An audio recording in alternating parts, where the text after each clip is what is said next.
está se referindo a isso em primeiro lugar. Quando ele diz, se possível for, passe de mim esse cálice, é porque esse cálice implicaria separação, alienação. Medite um pouco sobre isso, irmão.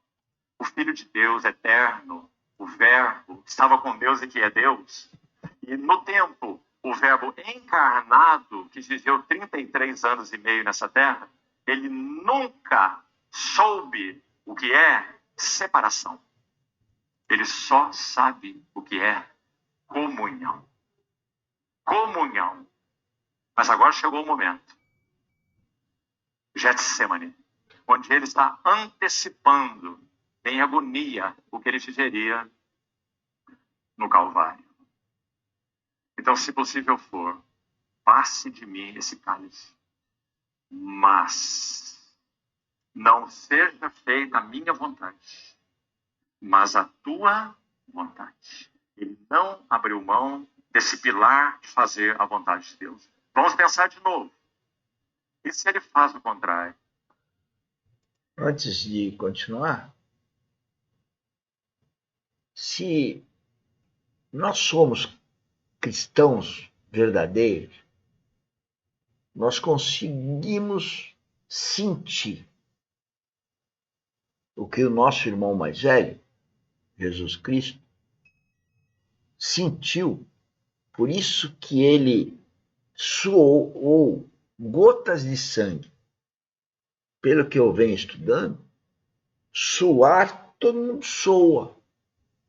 Agora imagina que a tensão é tão grande que ao suar, o sangue, para um processo orgânico, ele sai com o líquido. Suar, gotas de sangue. O nosso irmão, ele suou gotas de sangue, porque ele ia se separar do Pai. E toda a eternidade ele esteve do lado do Pai. Agora ele fez isso por causa minha, por causa tua, por causa nossa, para salvar a gente para a vida eterna. E a gente fica sendo maldoso com o outro, a gente acusa o outro, a gente já recusa o outro. A gente recusa Deus. A gente recusa ter uma vida espiritual. Porque nós não somos cristãos verdadeiros, ou nós sentimos isso e que faça que a gente derrame lágrimas, ou nós não estamos entendendo o que está acontecendo espiritualmente de verdade em ser cristão.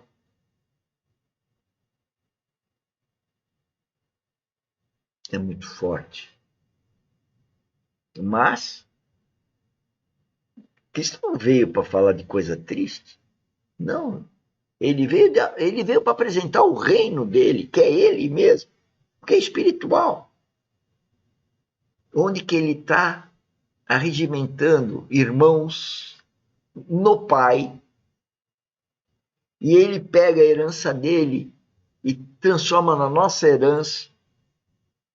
Ele de filho unigênito para ser primogênito, para ser o primeiro. Ele quer nos ensinar tudo. Ele quer que nós cooperemos com o reino dele. E por isso, cristão é um pequeno Cristo. Eu sou um pequeno Cristo. E eu preciso que esse meu irmão cresça dentro de mim para eu fazer jus ao amor que ele tem por mim e tem por todos nós, aqueles que escolhemos viver nele espiritualmente, que ele viva em mim, que ele seja meu cabeça,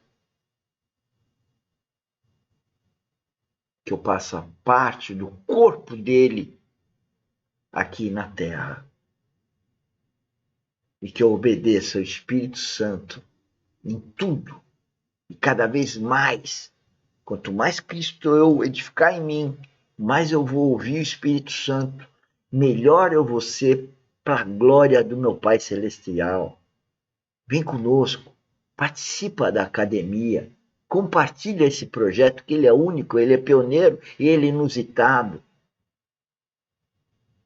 Vem conosco, vem trabalhar conosco. que o Espírito Santo te revele o que ele tem que te revelar. Para você também dar glória a Deus. E se ele não abre mão de ver a face de Deus, o que aconteceria conosco? Primeiro, o que aconteceria com ele? Sabe o que aconteceria com ele? Ele seria arrebatado da terra para os céus. Porque ele é o homem, o varão perfeito, que viveu nessa terra como homem segundo o coração de Deus. Poderia ter sido arrebatado ao trono do Monte da Transfiguração, há 6 meses atrás, quando ele mostrou sua glória para os seus discípulos e a voz do céu foi ouvida na nuvem, como já explicamos ontem, não é? A voz na nuvem, Shekinah, a presença de Deus. Este é o meu filho amado, o meu eleito, a ele ouvir. O homem que Deus sempre buscou e nunca encontrou, agora estava ali, na pessoa do Verbo encarnado, o bendito Jesus de Nazaré. Mas, meus irmãos, se ele tivesse feito essa escolha, nenhum de nós poderia ver a face de Deus. Mas ele escolheu cumprir a vontade de Deus e abriu mão de ver a face de Deus. Deus meu, por que me abandonaste? Então, esse é o significado da morte. Não segundo o pensamento de Sócrates, um engano filosófico, mas segundo o ensino do Novo Testamento. Por isso, a morte é chamada em 1 Coríntios 15, pelo apóstolo Paulo, de o último inimigo. Se Sócrates fosse usar as palavras de Paulo, sabe o que ele diria? O último inimigo é o corpo. Mas o último inimigo não é o corpo, até porque o corpo não é um inimigo. O último inimigo é a morte. Então, irmãos, o ensino da preciosa palavra de Deus, e por isso Pedro chama de viva esperança, no texto que nós vemos na introdução. Essa viva esperança, nossa, bendito o Deus e Pai do nosso Senhor Jesus Cristo, segundo a sua muita misericórdia. Nosso irmão tem compartilhado no segundo tempo da manhã, hoje especialmente, sobre essa muita misericórdia, não é? Que nós ouvimos pela manhã. Segundo sua muita misericórdia, ele nos regenerou. Salvação do Espírito, regeneração. Mas não tem um propósito final em si mesmo. Ele nos regenerou para uma viva esperança. Qual é a viva esperança? Primeiro, por que temos essa viva esperança? O verso vai continuar. Pela ressurreição de Jesus Cristo entre os mortos. Por isso temos uma viva esperança. Porque ele ressuscitou de entre os mortos. Aí o texto continua. Pela ressurreição de Jesus Cristo dentre os mortos, para propósito, para uma herança incorruptível. Nós já vamos para um texto agora mesmo, dentro dos que vamos examinar, onde Paulo vai usar essa palavra também, num sentido muito interessante. Ele diz para uma herança incorruptível. Segunda palavra, imarcessível, que significa que não fenece ou que não murcha. O primeiro dia do nascimento de um ser humano é o primeiro dia da sua morte. Olha, presta atenção, eu sempre falo do nenê. Você viu a frase que ele falou? Primeiro dia de vida de uma criança, de um nenê, é o dia da sua morte. Sem o Espírito Santo, a criança nasce e começa a morrer.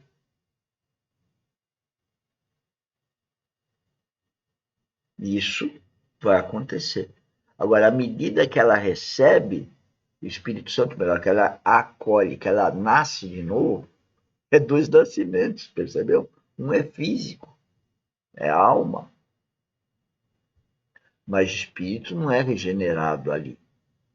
Precisa ter um novo nascimento. Para isso, os pais, ou pelo menos um, o pai ou a mãe, ou algum ente querido próximo, tem que focar naquela criança para que ela tenha um novo nascimento.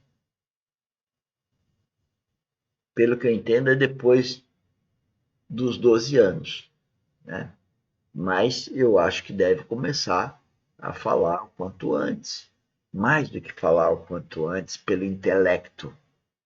Pegando uma Bíblia de criança, que já tem coisa do homem ali para vender o livro, é o que o Espírito Santo está falando.